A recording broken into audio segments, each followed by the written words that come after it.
ದಿಯಾಯಿಂದ ಹಿಡಿದು ಇವತ್ತುವರೆಗೂ ಜರ್ನಿಯ ಬಗ್ಗೆ ಸ್ಯಾಟಿಸ್ಫ್ಯಾಕ್ಷನ್ ಅಂತ ಹೇಳೋದಕ್ಕಿಂತ ಹೆಚ್ಚಾಗಿ ಒಂದು ಖುಷಿ ಇದೆ. ಆ ಸ್ಯಾಟಿಸ್ಫ್ಯಾಕ್ಷನ್ ಯಾವಾಗ ಬರುತ್ತೋ ಗೊತ್ತಿಲ್ಲ ನನಗೆ, ಬಟ್ ಖುಷಿ ಇದೆ ಹಂತವಾಗಿ.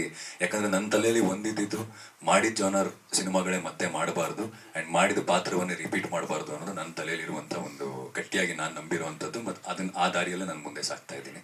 ಸೊ ಆ ನಿಟ್ಟಿನಲ್ಲಿ ನೋಡಿದಾಗ KTM ನೋಡಿದಾಗ ನಿಮಗೆ ನನ್ನಲ್ಲಿರುವ ಅದೇ ನಾನು ಆಗಲೇ ಹೇಳಿದಾಗೆ ಒಬ್ಬ ಕಲಾವಿದನ ಸಂಪೂರ್ಣ ಪರಿಚಯ ಆಗುತ್ತೆ. ದಿಯಾ ದಸರಾ ಒಂದೊಂದು ಭಾಗವಾಗಿ ಒಂದೊಂದು ಪಾತ್ರವಾಗಿ ಮಾಡಿದ್ದೆ, ಬಟ್ KTM ಅನ್ನೋದು ಎಲ್ಲ ಏಜ್ ಇದಿರೋದ್ರಿಂದ ಸೊ ಸಂಪೂರ್ಣವಾಗಿ ನಾನು ನಿಮ್ಗೆ ಪರಿಚಯ ಆಗ್ತೀನಿ.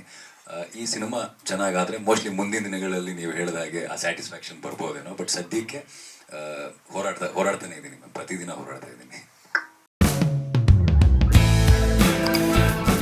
ನಮ್ಮ ಕನ್ನಡ ಫೇಸ್ಬುಕ್ ಪೇಜ್ನ ಲೈಕ್ ಮಾಡಿ, ಯೂಟ್ಯೂಬ್ ಚಾನೆಲ್ನ ಸಬ್ಸ್ಕ್ರೈಬ್ ಮಾಡಿ. For more updates click on the bell icon. ನಮ್ಮ ಕನ್ನಡ ಡಿಜಿಟಲ್ ಮೀಡಿಯಾ.